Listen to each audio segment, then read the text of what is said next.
Generally lunch box હોય કે tiffin box હોય, દરરોજ શું બનાવીને આપવું તે પ્રશ્ન ઝંઝટવાળો થઈ જાય છે. અને આજકાલ જીવનશૈલી પણ એટલી ફાસ્ટ થઈ ગઈ છે કે કોઈ પણ વ્યક્તિ પાસે સમય નથી. તો આજ ફટાફટ બનશે તેવી લંચ બોક્સ કે ટિફિન બોક્સમાં આપી શકાય તેવી ઓછા તેલમાં તૈયાર થાય, સાથે ટેસ્ટી તો બનશે જ, પણ જેટલી ટેસ્ટી તેટલી જ હેલ્ધી સોમવારથી લઈને શનિવારની લંચ બોક્સ કે ટિફિન બોક્સની રેસીપી ડિમ્પલ ડિશીસમાં શેર થશે. તો ચલો સોમવારની ટિફિન કે લંચ બોક્સ રેસીપી શરૂ કરીએ. તો જેમના માટે સૌથી પહેલાં 1 કપ જેટલો ચોખાનો લોટ લેશું અને તેમાં લગભગ જે કપથી ચોખાનો લોટ લીધો હોય તે જ કપથી છાશ લેશું અને થોડી થોડી ઉમેરતા જશું અને એક બેટર તૈયાર કરીશું. તમારે કેટલી છાશ જોશે તે બેટર ઉપર ડિપેન્ડ રહેશે. તો આ રીતે પહેલાં તો આપણે મિક્સ કરીશું. લમ્સ ના પડે તે માટે થોડી થોડી જ છાશને ઉમેરવી. તો લગભગ 1 કપ જેટલી છાશમાં આપણે આ તૈયાર થઈ ગયું છે. તો હવે તેમાં આપણે થોડું પાણી પણ ઉમેરીશું, જેથી થોડું લિક્વિડ ફોર્મ આવે, કારણ કે ચોખાનો લોટ છે ને તો એ ફૂલશે. જો ચોખાનો લોટ ના હોય ને તો તમારે અહીંયા રવાનો ઉપયોગ કરવો અથવા તો ચણાના લોટનો ઉપયોગ પણ કરી શકો છો. હવે 15 મિનિટ તેને સાઈડમાં સેટ થવા રાખી દઈશું. ત્યાં સુધીમાં આપણે 1-2 ચમચી જેટલું તેલ ગરમ કરીશું. તેમાં આપણે ચપટીક જેટલી હિંગ ઉમેરીશું, થોડા લીલા મરચાંના ટુકડા ઉમેરીશું, 2-3 નંગ જેટલા, અને થોડા શાકભાજી, જેમાં ગાજરના ટુકડા, ડુંગળી, ટમેટા અને કેપ્સિકમ. અહીંયા તમે જે શાકભાજી ન ખાતા હોય તે સ્કીપ કરી શકો છો, અથવા તો જે તમારા ઘરમાં ના હોય તેને પણ સ્કીપ કરી શકો છો. પણ અત્યારે ભરપૂર શાકભાજીથી સિઝન ચાલી રહી છે તો તમને લગભગ શાકભાજી મળી જ રહે. તો આ રીતે આપણે સોતે કરી લેશું. એકદમ ઓછા તેલમાં વેરાયટી તૈયાર થશે, જેથી ડાયટ કરતી વ્યક્તિ પણ ખાઈ શકે અને તમે હેલ્ધી પણ રહી શકો. તમારું બાળક હોય કે હસબન્ડ હોય તેને પણ તમે તેના ગુણધર્મો અપાવી શકો અને તમને બિના ઝંઝટ આ વેરાયટી તૈયાર થાય. તો તમને પણ બનાવવામાં મજા આવે, ખાવાવાળાને ખાવામાં મજા આવે, અને એવી વેરાયટી કે 4-5 કલાક પછી પણ તમે ખાઓ તો પણ મજા આવે, જેથી લંચ બોક્સ કે ટિફિન બોક્સમાં પણ આપી શકો. હવે તેને ધીમા ગેસની ફ્લેમ પર સોફ્ટ થાય ત્યાં સુધી કૂક કરશું.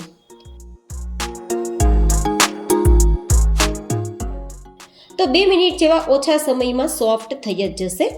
આ રીતે એકદમ ક્રન્ચી ટેસ્ટ આવે ને તેવું સોફ્ટ કરવાનું છે. સાવ મેશ થાય તેવું સોફ્ટ નથી કરવાનું. એટલે 90%થી લઈને 95% જેવું જ આપણે સોફ્ટ કરવાનું, જેથી આપણી સબ્જી કાચી પણ ના લાગે અને વધારે મેશ ના થઈ જાય, જેથી કોઈ પણ વ્યક્તિને ભાવે. તો આ રીતે પણ ઘરમાં કોઈ પણ વ્યક્તિ સલાડ ના ખાતા હોય અને સલાડમાં રહેલ ગુણધર્મો તમે તે વ્યક્તિને આપવા માંગતા હોય તો આવી વેરાયટીઓ બનાવીને તેમને ખવડાવી શકો છો. હવે 15 મિનિટ જેવો સમય થઈ ગયો છે અને બેટર પણ એકદમ સરસ સેટ થઈ ગયું છે. તો આપણે આ રીતે જોઈ લેવાનું. એકદમ રિબિન કન્સિસ્ટન્સીવાળું આપણું બેટર હોવું જોઈએ, જેવી રીતે ઢોસા, ઇડલી બનાવીએ અને બેટર હોય ને તેવું જ, આટલું પરફેક્ટ. હવે આપણે આ બેટરની અંદર આપણી જે સબ્જી આપણે સોફ્ટ કરીને રાખી છે ને તેને ઉમેરવાની. એકદમ હલકી ઠંડી થાય પછી ઉમેરવાની, વધારે ગરમ હોય ત્યારે નથી ઉમેરવાની, નહીં તો આપણું જે બેટર છે ને વધારે પાતળું થઈ જશે. અહીંયા આપણે સ્વાદ પ્રમાણે નમક ઉમેરીશું, 1 ચમચી જેટલું લાલ મરચું પાવડર ઉમેરીશું, 1 ચમચી જેટલું ધાણા જીરું પાવડર ઉમેરીશું, થોડા લીલા ધાણા ઉમેરીશું અને મિક્સ કરીશું. અહીંયા આપણે કોઈ પણ પ્રકારના સોડા, ઈનો કંઈ પણ ઉમેરવાની જરૂર નથી. વેરાયટી એકદમ હેલ્ધી પણ બનશે અને ટેસ્ટી તો બનવાની જ છે. તો આ રીતે આપણું મિશ્રણ મિક્સ થઈ ગયું છે. તો આ મિશ્રણને આપણે ફટાફટ બનાવવા માટે અને વધારે હેલ્ધી તૈયાર કરવા માટે તવા પર બનાવીશું, જેથી વધારે તેલની જરૂર ના પડે. તો તવાને પહેલાં તો મીડિયમ ગરમ કરવાનો છે, ગેસની ફ્લેમ ધીમી રાખવાની છે અને તવાને એકવાર ચીકણો કરી લેવાનો છે, જેથી વેરાયટી તળિયે ચીપકે નહીં. ગાઈઝ, એકવાર આ રીતે વેરાયટી તૈયાર કરજો, લંચ બોક્સ કે ટિફિન બોક્સમાં આપજો. જે લોકો ખાશે તે ખુશ થઈ જશે. તો હવે આ રીતે એકદમ સરસ પાથરી દેશું, થોડું ભરેલું ભરેલું પાથરશું, ભાખરી જેવું. વધારે જાડું પણ નહીં, વધારે પાતળું પણ નહીં. અને પછી થોડા ચીલી ફ્લેક્સ, થોડો ઓરેગાનો સ્પ્રિંકલ કરીશું. ચીલી ફ્લેક્સ કે ઓરેગાનો સ્પ્રિંકલ ના કરવું હોય તો ઓપ્શનલ છે, સ્કીપ કરી શકો છો. હવે આ રીતે આપણે નીચેની સરફેસ ગોલ્ડન થાય પછી ફેરવી લેશું. વધારે જાડું નથી પાથરવાનું, પણ શાકભાજી છે તો થોડું જાડું તો રાખવું જ પડશે, નહીં તો ઉથલવામાં તકલીફ કરાવશે. હવે બંને સાઈડ જરૂર મુજબ તેલ લગાવીશું અને ગોલ્ડન કલર થાય ત્યાં સુધી શેકી લેશું. તો છે ને ગાઈઝ, એકદમ સરળ વેરાયટી તૈયાર કરવી. આ વેરાયટીને તમે માત્ર દહીં સાથે ટિફિન કે લંચ બોક્સમાં આપશો ને તો પણ મજા આવશે, અથવા ટોમેટો કેચઅપ સાથે પણ આ વેરાયટીને તમે સર્વ કરી શકો છો. બીજા કોઈ પણ પ્રકારની એક્સ્ટ્રા ચટણીની જરૂર છે નહીં. તો કેવી લાગી તમને સોમવારની લંચ બોક્સ કે ટિફિન બોક્સની રેસીપી? મને તમારા ફીડબેક જરૂર બતાવજો.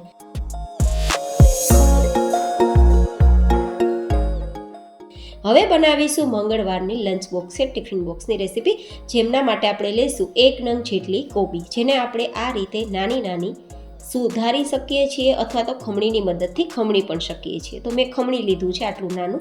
હવે અહીંયા ડુંગળીને પણ નાની નાની સમારી લેશું અને મરચાંને પણ સમારી લેશું, અથવા ચોપર હોય તો ચોપ પણ કરી શકાય અથવા ખમણી પણ શકાય, ચોઈસ તમારી પાસે છે. ડુંગળી ના ખાતા હોય તો સ્કીપ કરી શકો છો.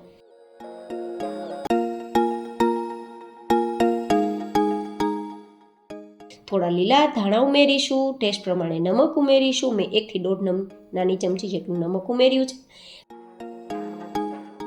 2 ચમચી જેટલું લાલ મરચું પાવડર અને 1 ચમચી જેટલો મેગી મસાલા પાવડર.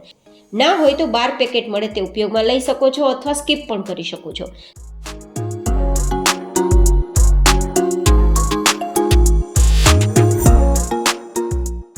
સાથે ટોમેટો કેચઅપ આપણે 1-2 ચમચી જેટલો ઉમેરીશું, એકદમ ટેસ્ટી વેરાયટી તૈયાર કરવા માટે. ને પછી બધું જ પહેલાં તો મિક્સ કરી દઈશું.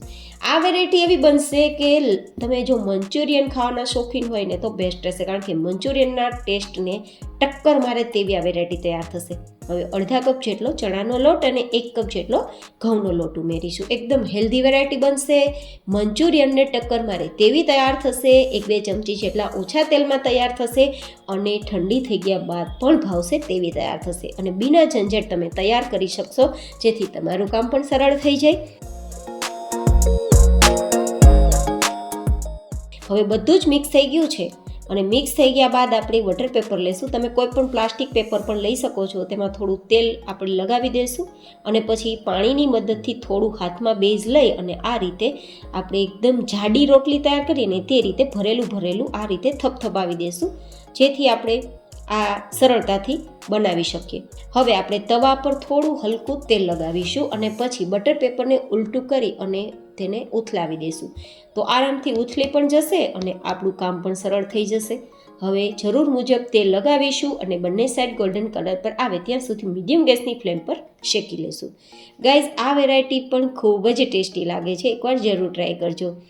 ક્યારેક મોર્નિંગમાં આપણે ઉતાવળ હોય અને શું બનાવવું તે પ્રશ્ન હોય ને, તો આ રીતે તમે કોબી આગલા દિવસે સમારીને રાખી શકો છો અને પછી ફટાફટ બીજા દિવસે આ વેરાયટીને તૈયાર કરી તમે લંચ બોક્સ કે ટિફિન બોક્સમાં આપી શકો છો અથવા તો બ્રેકફાસ્ટમાં પણ લઈ શકો છો. તો આને તમે ટોમેટો કેચઅપ સાથે સર્વ કરી શકો છો, ચટણીની જરૂર નથી. તો મંગળવારનો લંચ કે ટિફિન બોક્સ કેવું લાગ્યું તે પણ મને બતાવજો. હવે બનાવીશું બુધવારનો ટિફિન કે લંચ બોક્સની રેસીપી. આ પણ એકદમ ઓછા તેલમાં તૈયાર થશે અને ખૂબ જ હેલ્ધી રહેશે. તો આપણે અહીંયા રોટલી બનાવવાનો 2 કપ જેટલો લોટ લીધો છે, ઘઉંનો ઝીણો લોટ, જેમાં આપણે 2 ચમચી જેટલો ચણાનો લોટ ઉમેરીશું અને 1 થી 1.5 નાની ચમચી જેટલું નમક અથવા ટેસ્ટ પ્રમાણે નમક, સાથે 2 ચમચી જેટલું મોણ માટે તેલ ઉમેરી એકદમ સરસ બધું મિક્સ કરી દઈશું અને જરૂર મુજબ પાણી ઉમેરી પરોઠાનો લોટ બાંધીએ તેવું જ આપણે લોટ બાંધીશું. બને તો હુંફાળા ગરમ પાણીથી લોટ બાંધવો, જેથી આપણા આ વેરાયટી તૈયાર કરીએ છીએ ને એકદમ નરમ તૈયાર થાય. હવે આ લોટ તૈયાર થઈ ગયો છે તો ફરીથી તેલ ઉમેરી મસળી અને સાઈડમાં થોડી વાર માટે રાખી દઈશું, જેથી આપણો લોટ પહેલાં કરતાં વધારે નરમ થાય. ત્યાં સુધીમાં આપણે એક સ્ટફિંગ તૈયાર કરી લઈશું. તો સ્ટફિંગ તૈયાર કરવા માટે આપણે કઢાઈ લેશું, તેમાં 1 ચમચી જેટલું તેલને ગરમ થવા માટે રાખ્યું છે. તેલ ગરમ થાય ત્યારે થોડું જીરું, 1/4 ટીસ્પૂન જેટલું જીરું અને થોડી લસણની કળી એકદમ નાની સમારેલી એ ઉમેરી દઈશું અને પછી તેમાં આપણે થોડા મરચાંના ટુકડા પણ ઉમેરી દઈશું. અહીંયા તીખાસ પ્રમાણે વધઘટ મરચાં કરી શકો છો અને સોતે કરી લઈશું 1 મિનિટ માટે. ગેસની ફ્લેમ ધીમી રાખીને કરશું, જેથી આપણી આ સબ્જી છે તે બળે નહીં. હવે તેમાં 4 થી 5 ચમચી થાય તેટલા કાચા મગફળીના દાણા ઉમેરીશું ને આ રીતે આપણે તેને પણ શેકી લઈશું, જેથી દાણાનો કાચો ટેસ્ટ ના રહે. ઢાંકી દઈશું ને ધીમી ગેસની ફ્લેમ રાખશું ને તો ઝડપથી થશે અને બળશે પણ નહીં. હવે આ રીતે મિક્સ કર્યા બાદ થોડા લીલા ધાણા ઉમેરીશું અને મિક્સ કરીશું. હવે આપણે ગેસની ફ્લેમ બંધ કરી દઈશું, નહીં તો ધાણા બળી જશે. પણ આ રીતે ધાણાને પણ શેક્યા બાદ આપણે વેરાયટી તૈયાર કરશું ને તો વધારે સારો ટેસ્ટ આવશે. હવે આપણે નીચે ઉતારી અને તેને ઠંડુ કરી લઈશું. ઠંડુ થઈ ગયા બાદ મિક્સર જારમાં લઈ લઈશું અને એકદમ અધકચરું વાટી લઈશું. પણ વાટતા પહેલાં તેમાં થોડું નમક ઉમેરી દઈશું. આપણે જે વેરાયટી તૈયાર કરી છે ને તેને અનુસાર આપણે આગળ લોટ બાંધ્યો તેમાં તો નમક ઉમેરેલું જ છે. તો આ રીતે અધકચરું વટાઈ ગયું છે. તો હવે તેને સાઈડમાં રાખી દઈશું અને આપણો લોટ જોઈએ ને તો લોટ પણ એકદમ સોફ્ટ થઈ ગયો છે. તો તેમાંથી આપણે થોડો લોટ હાથમાં લઈશું અને ઘઉંનો કોરો લોટ ડસ્ટિંગ માટે પણ લેશું અને પછી એકદમ સરસ આપણે પાતળી રોટલી તૈયાર કરી લઈશું. જેવી રોટલી બનાવી અને રોટલી તૈયાર કરીએ ને તેવી તેના ઉપર થોડું ઘી લગાવી દઈશું અથવા તેલ પણ લગાવી શકાય. થોડો કોરો લોટ લગાવીશું અને પછી આપણે જે સ્ટફિંગ તૈયાર કર્યું છે ને તેને આપણે આ રીતે પાથરી દઈશું અને પછી બધી સાઈડથી કવર કરી ફરીથી લુઓ તૈયાર કરી અને એકદમ ભરેલું વણી લેશું. રોટલીની સાઇઝ હોય ને તેનાથી થોડું વધારે ભરેલું રાખવાનું, વધારે નહીં, અને હળવા હાથે વણવાનું જેથી અંદર રહેલું સ્ટફિંગ બહાર ના નીકળે. જરૂર મુજબ લોટને ભભરાવવો, પણ સ્ટફિંગ બહાર ના નીકળવું જોઈએ. તો એકદમ સરસ આપણા આ સ્ટફિંગવાળા પરાઠા તૈયાર થશે. આ એકદમ યુનિક પરોઠા છે, દરેક વ્યક્તિને પસંદ આવશે અને શાક કે ચટણી વગર પણ ભાવશે, એ મારી ગેરંટી. ઠંડા થઈ ગયા બાદ પણ ભાવશે અને બનાવવામાં પણ સરળ રહેશે. તો મીડિયમ ગરમ તવા પર બંને સાઈડ ગોલ્ડન કલર પર આવે ત્યાં સુધી જરૂર મુજબ તેલ કે ઘી લગાવી અને શેકી લેવું. આમાં આપણે તૈયાર કરેલ ચટણી તમે આગલા દિવસે બનાવીને ફ્રીજમાં રાખી શકો છો. જ્યારે પણ આ વેરાયટી સવારમાં તૈયાર કરવી હોય ત્યારે તમે ચટણીનો ઉપયોગ કરી અને આ રીતે પરોઠું તૈયાર કરી શકો છો. આપણે આ રીતે રોસ્ટ કર્યા બાદ આપણું પરોઠું ખોલીને જોઈએ તો અંદર કેટલું સરસ સ્ટફિંગ છે. જો એકદમ ટેસ્ટી આપણે ઢેચા ચટણી તૈયાર કરીને પરોઠું તૈયાર કર્યું છે. તો આનું નામ આઈ થિંક ઢેચા પરાઠા બરાબર રહેશે. આ પરોઠાને પણ તમે સોસ કે દહીં સાથે સર્વ કરી શકો છો. તો આજનું આપણું જે બુધવારનું લંચ કે ટિફિન બોક્સની રેસીપી છે કેવી લાગી તે પણ મને જરૂર બતાવજો. હવે બનાવીશું ગુરુવારનું ટિફિન બોક્સ કે લંચ બોક્સની રેસીપી. તો જેમના માથે સૌથી પહેલાં આપણે ચટણી તૈયાર કરીશું. તો મિક્સર જારમાં 2-3 મરચાં અને 2-3 ઇંચ જેટલો આદુનો ટુકડો લેશું. 2-3 ચમચી જેટલા લીલા નારિયેળના ટુકડા, તમે સૂકું નારિયેળ લઈ શકો છો. 2 ચમચી જેટલા દાણા કાચા મગફળીના અને 2 ચમચી જેટલું દહીં ઉમેરીશું. અડધી ચમચી જેટલું નમક ઉમેરી લઈશું અને પછી તેને અધકચરું વાટી લેશું. વધારે ફાઇન પેસ્ટ નથી કરવાની, અધકચરું વાટવાનું. આ રીતે તો આપણી ચટણી તૈયાર થઈ ગઈ છે. હવે આપણે એક વાસણ લેશું, તેમાં 1 કપ જેટલો રવો લેશું. જાડો રવો, મોટો રવો હોય તો દળીને લેવું. હવે તેમાં લગભગ 1 કપ જેટલું આપણે દહીં લેશું. દહીં જો ખાટું હોય તો વધારે સારું, ના હોય તો થોડું હુંફાળું ગરમ પાણીનો પણ ઉપયોગ કરવો. આ રીતે મિક્સ કર્યા બાદ જરૂર મુજબ તમારે હુંફાળું ગરમ પાણી ઉમેરવું જેથી ફટાફટ તેનું ફર્મેન્ટેશન થઈ જાય. તો આ રીતે મિશ્રણ તૈયાર થઈ ગયું છે, તેને સાઈડમાં રાખી દઈશું જેથી રવો ફૂલી જાય. ત્યાં સુધીમાં સ્ટફિંગ તૈયાર કરવા માટે આપણે બાફેલા બટેટા લીધા છે. એકદમ વરાળ નીકળેલા છે, પાણી વગરના છે, 250 ગ્રામ જેટલા છે. પણ ઠંડા થઈ ગયા બાદ લેવો અને આ રીતે હાથથી મેશ કરવા. વધારે મેશરનો ઉપયોગ ના કરવો, નહીં તો ચીકણા થઈ જશે. 2 ચમચી જેટલા આપણે આદુ અને મરચાંની પેસ્ટ લઈશું. તમે અહીંયા વધઘટ કરી શકો છો. સાથે આપણે અહીંયા લગભગ થોડા લીલા ધાણા ઉમેરીશું અને 1 ચમચી જેટલો મેજિક મસાલા પાવડર. તમે કોઈ પણ મસાલો લઈ શકો છો, ના હોય તો હળદર, મીઠું, ચટણી આવું પણ લઈ શકાય. તમારી સગવડતા માટે મેં તમને બતાવેલું છે. પણ આ મસાલો મેં ડિમ્પલ ડિશીસમાં શેર કર્યો છે, ખૂબ જ હેલ્ધી રીતે બને છે. તે પણ ટ્રાય કરજો ઘરે તૈયાર કરવા માટે. સાથે આપણે લઈશું સ્વાદ પ્રમાણે નમક, હળદર, ચટણી અને ધાણા જીરું પાવડર. અને પછી આપણે થોડી હિંગ પણ ઉમેરી દઈશું. અડધા લીંબુનો રસ પણ ઉમેરી દઈશું.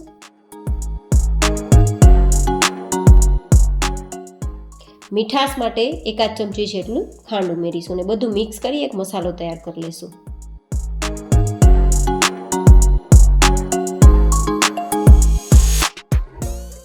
આ રીતે મસાલો મિક્સ થઈ ગયા બાદ આપણે થોડી થેપલી જેવું તૈયાર કરીશું. આ રીતે આ વેરાયટી તૈયાર કરવી હોય ને તો પણ તમે આગલા દિવસે આ રીતે બટેટાનું સ્ટફિંગ તૈયાર કરી ફ્રીજમાં રાખી શકો છો અને બીજા દિવસે સવારમાં તમે બ્રેકફાસ્ટ કે ટિફિન કે લંચ બોક્સ માટે આ વેરાયટી તૈયાર કરી શકો છો, જેથી સરળતા પણ રહેશે અને ફટાફટ પણ બનશે.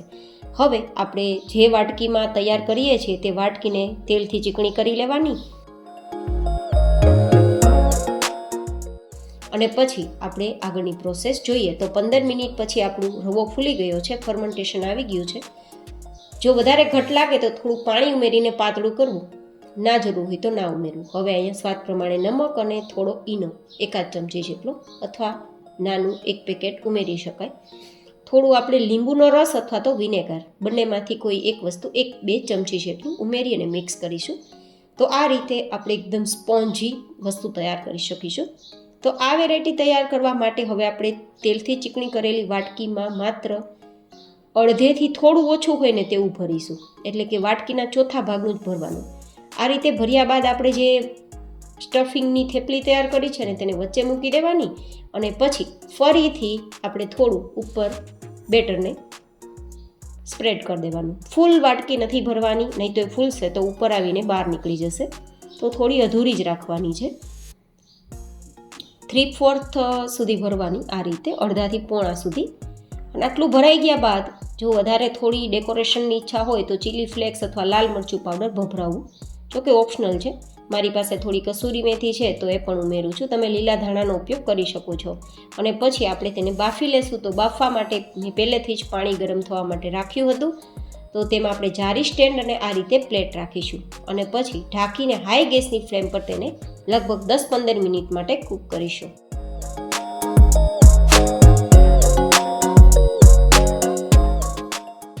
દસ મિનિટ પછી એકવાર જોઈ લેવાનું, અંદર સુધી આપણા ઢોકળા કૂક થઈ ગયા હોવા જોઈએ. જો કે ઉપરની સપાટી થોડી ફાટવા પણ લાગી હશે અને આપણા ઢોકળા છે તેને કિનારી પણ છોડી દીધી હશે.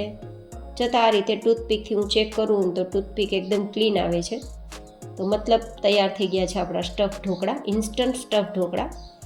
જનરલી શું થાય, ઇડલી કે ઢોકળા હોય ને તેને ગરમ જ ખાવામાં આવે ને તો મજા આવે, પણ આ સ્ટફ ઢોકળા છે તો ઠંડા થઈ ગયા બાદ પણ મજા આવશે.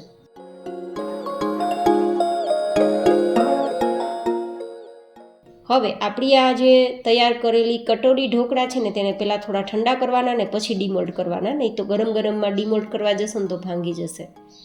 તો આ રીતે કટ કર્યા બાદ જો અંદરથી સ્ટફિંગ છે અને આપણી જે ઢોકળાની જાળી છે એકદમ સ્પંજી છે. જો તો આ ઠંડા થઈ ગયા બાદ પણ ભાવશે. તો તૈયાર કરેલ ચટણી સાથે આપણે લંચ કે ટિફિન બોક્સમાં આપી શકીએ. તો કેવી લાગી તમને ગુરુવારની ડીશ તે પણ મને બતાવજો. હવે તૈયાર કરીશું શુક્રવારનું ટિફિન બોક્સ કે લંચ બોક્સ. તો જેમના માટે 1 કપ જેટલો આપણે ઘઉંનો લોટ લેશું. તેમાં આપણે થોડું નમક ઉમેરીશું, 1 નાની ચમચી જેટલું, અને 1 નાની ચમચી જેટલું તેલ ઉમેરી મોણ આપશું. અને પછી આ રીતે થોડું થોડું પાણી ઉમેરતા જશું અને રોટલીનો જેવો લોટ હોય ને તેવો લોટ બાંધીશું. તો આ રીતે આપણો લોટ તૈયાર થઈ ગયો છે. તો હવે થોડું એમાં તેલ ઉમેરી દઈશું જેથી મોઇશ્ચર આવી જાય આપણા લોટમાં. અને પછી મસળ્યા બાદ તેને સાઈડમાં રાખી દઈશું 10 મિનિટ માટે. ત્યાં સુધીમાં આપણે એક સ્ટફિંગ તૈયાર કરી લઈશું. આ વેરાયટી પણ ફટાફટ બનશે અને દરેક વ્યક્તિને પસંદ આવશે. સાથે આ વેરાયટીને આપણે એ રીતે તૈયાર કરીશું કે અદ્ભુત ગુણધર્મો તેના મળે. તો તેમના માટે શાકભાજીનો ઉપયોગ કરીશું અને તેના માટે આપણે તેને સોતે કરવા 1 ચમચી જેટલું તેલ ગરમ કરીશું. તેમાં આપણે 1/4 કપ જેટલી ડુંગળી, 1/4 કપ જેટલા ગાજરના ટુકડા, 1/4 કપ જેટલા કેપ્સિકમના ટુકડા, 1/4 કપ જેટલા ટમેટાના ટુકડા અને 2 ચમચી જેટલા આપણે લીલા મરચાંના ટુકડા તીખાસ માટે, 1/4 કપ જેટલા મકાઈ અને 1/4 કપ જેટલા વટાણા ઉમેરીને આ રીતે સોતે કરીશું. માત્ર આપણી આ સબ્જીને થોડી ક્રન્ચી રહે અને થોડી નરમ થાય તેટલી જ કરવાની છે. અને સ્વાદ પ્રમાણે અથવા 1 ચમચી જેટલું નમક ઉમેરીશું અને પછી તેને થોડીવાર માટે થવા દઈશું. તો ઢાંકી દેશું ને ગેસની ફ્લેમ ધીમી રાખશું જેથી સબ્જી બળે પણ નહીં અને સ્ટીમના કારણે સોફ્ટ પણ થઈ જાય. માત્ર 90% સુધી જ સોફ્ટ કરવાની છે.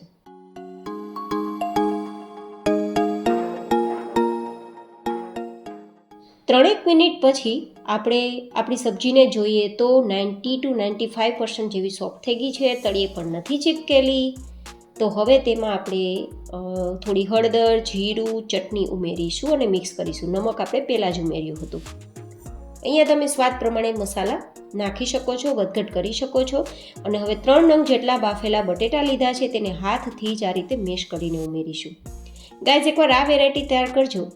જે વ્યક્તિ શાકભાજી ખાવાનું પસંદ નથી કરતી ને તે લોકો તમે આ વેરાયટી ખવડાવશો ને તો શાકભાજીના ગુણધર્મો તો તેમને મળી જ રહેશે, પણ વેરાયટી એટલી બધી ટેસ્ટી બને છે કે તે લોકો ખાવાની ના પણ નહીં પાડે અને તમારું કામ પણ સરળ થઈ જશે. નવું ખાવા પણ મળશે, તમને બનાવવામાં પણ મજા આવશે. તો આ રીતે બધું મિક્સ થઈ ગયા બાદ તેને એકદમ ઠંડુ કરીશું. ઠંડુ થઈ ગયા બાદ થોડા ધાણા ઉમેરીને ફરીથી મિક્સ કરીશું. મારી પાસે દાડમના દાણા પડ્યા છે તો ઉમેરું છું, જોકે ઉમેરવા ઓપ્શનલ છે, ના હોય તો સ્કીપ કરી શકો છો. બધું જ મિક્સ કર્યા બાદ આપણે લોટને ચેક કરી લઈએ. 15 મિનિટ પછી આપણો લોટ એકદમ સરસ સેટ થઈ ગયો છે. તો એકવાર મસળી લેશું અને પછી તેમાંથી થોડો લોટ લેશું અને એક નાની સાઇઝમાં રોટલી તૈયાર કરી લઈશું. તમે મોટી પણ કરી શકો છો, તમારી ચોઈસ. આ રીતે થોડી પાતળી રોટલી તૈયાર થઈ ગયા બાદ હવે તેને આપણે તવા પર શેકી લઈશું. તો અહીંયા તવાને કંઈ ચીકણો કરવાની જરૂર નથી, માત્ર 50% જેવી જ રોટલીને આપણે શેકવાની છે, બસ આ રીતે.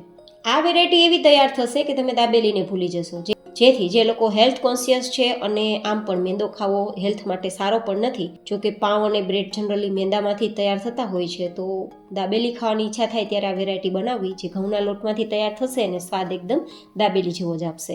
તો 50% જેવી રોટલી આપણી શેકાઈ ગઈ છે. તો થોડો ટોમેટો કેચઅપ, થોડો ઓરેગાનો સ્પ્રિંકલ કરશું અને તૈયાર કરેલા આપણું સ્ટફિંગ મૂકી એક સાઈડ, ઉપરથી થોડું આપણે ચીઝ લગાવી દઈશું. ચીઝની જગ્યાએ તમે પનીર લગાવી શકો છો, અથવા પનીર અને ચીઝ બંને ના હોય તો સ્કીપ પણ કરી શકો છો. અને પછી આ રીતે રોટલીને ભેગી કરી અને હવે આપણે હલકા તેલમાં તેને શેકી લઈશું. તો એકદમ ટેસ્ટી લાગશે, ઓછા તેલમાં તૈયાર થશે અને બિના મેંદા કે બ્રેડ કે પાઉં વગર તમે તૈયાર કરી શકશો. તો હેલ્ધી તો રહેશે જ, અને શાકભાજીથી ભરપૂર છે તો તેમના પોષક તત્વો પણ મળી જશે. અને આ વેરાયટીને ઠંડી થઈ ગયા બાદ પણ ખૂબ મજા આવશે, તે રીતે તૈયાર થાય છે. તો જરૂર એકવાર બનાવજો. તો આ વેરાયટીને તમે ટોમેટો કેચઅપ સાથે આપશો ને તો ખૂબ મજા આવશે. તો હવે તેના ટુકડા કરી લઈશું. તો કેવી લાગી તમને શુક્રવારના લંચ બોક્સની રેસીપી, તે પણ મને તમે જરૂર બતાવજો. આજે મેં પ્રાયોરિટી એવી રાખી છે કે વેરાયટી હેલ્ધી બને, ટેસ્ટી બને, ફટાફટ બને અને ઓછા તેલમાં બને. તો મારા આઈડિયા તમને કેવા લાગે છે તે પણ મને બતાવજો.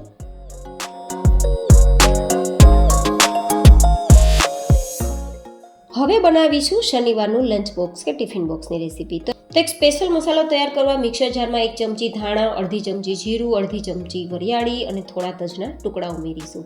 1/4 ટીસ્પૂન જેટલા તીખા અને 1 નંગ મોટી એલચી, 1 ચમચી આમચૂર પાવડર, અડધી ચમચી નમક, અડધી ચમચી હળદર અને 2 ચમચી લાલ મરચું પાવડર ઉમેરીશું. 1/4 ટીસ્પૂન જેટલી હિંગ ઉમેરીશું. 1 ચમચી કસૂરી મેથી, 1 ચમચી ખાંડ ઉમેરીને મિક્સ કરી પાવડર તૈયાર કરીશું. આ પાવડરને આપણે બાફેલા બટેટા 250 ગ્રામ જેટલા જે લીધા છે, ઠંડા થઈ ગયા બાદ આપણે તેને મેશ કરી અને મેશ થઈ ગયા બાદ તેમાં મસાલો ઉમેરવાનો છે. બધો જ મસાલો ઉમેરવો જરૂરી નથી, તમે ટેસ્ટ પ્રમાણે ઉમેરી શકો છો. થોડો વધારે ઉમેરી શકો, થોડો ઓછો પણ ઉમેરી શકો. અને મસાલો જો વધે તો તેને એરટાઇટ બોક્સમાં ભરી સ્ટોર કરી કોઈ પણ સબ્જી કે દાળમાં ઉપયોગમાં લઈ શકો છો, અથવા ફાસ્ટ ફૂડ બનાવતા હોય તો પણ લઈ શકો. હવે આ મસાલા ઉમેર્યા બાદ 1/4 કપ જેટલી સીંગ લેશું, જે ખારી સીંગ કહેવાય ને તે, અથવા શેકેલ દાણા લઈ શકાય. થોડા ધાણા, મારી પાસે દાડમના દાણા પડ્યા છે તો લઉં છું અને મિક્સ કરી દઉં છું. તો ઇન્સ્ટન્ટ સ્ટફિંગ તૈયાર છે. ખૂબ જ ટેસ્ટી બનશે ગાઈઝ આ વેરાયટી. આ તો બિલકુલ ઝંઝટવાળું કામ નથી. આગલા દિવસે તમે આ બનાવી શકો છો, બીજા દિવસે ફટાફટ લંચ બોક્સ કે ટિફિન બોક્સ માટે તૈયાર કરી શકો છો.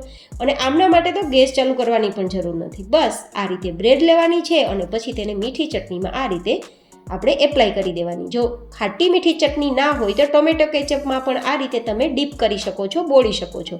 અને પછી લંચ બોક્સ કે ટિફિન બોક્સમાં મૂકી ઉપરથી આ રીતે સ્ટફિંગ તૈયાર કરેલું હોય તેને આપણે પાથરી દેવાનું. થોડું જાડું પણ પાથરી શકો, પાતળું પણ પાથરી શકો. બસ આ રીતે પાથર્યા બાદ ઉપરથી તમે ફરીથી ચટણી લગાવી શકો છો, અથવા તો આ રીતે ઓનિયન પણ સ્પ્રિંકલ કરી શકો છો. જો કે ડુંગળી સ્પ્રિંકલ ના કરવી હોય તો ઓપ્શનલ છે, સ્કીપ કરી શકો છો. ઉપરથી થોડી સીંગ લગાવી દઈશું, થોડી ચણાના લોટની સેવ, જેથી એકદમ બહુ આપને દાબેલી જેવો ટેસ્ટ મળશે. સાથે થોડા દાડમના દાણા અને બસ તૈયાર છે શનિવારનું લંચ બોક્સ કે ટિફિન બોક્સ. આમ પણ વીકેન્ડ હોય તો કંઈ પણ વસ્તુ ખાવાની ઈચ્છા ના હોય તો આવી વસ્તુઓ તમારું પેટ પણ ભરશે, તમારું મન પણ ભરશે. તો કેવી લાગી સોમવારથી લઈને શનિવારના લંચ બોક્સ કે ટિફિન બોક્સની રેસીપી, મને જરૂર બતાવજો. ફરી મળીશું એક નવી જ હેલ્ધી રેસીપી સાથે. ત્યાં સુધી stay healthy and stay happy.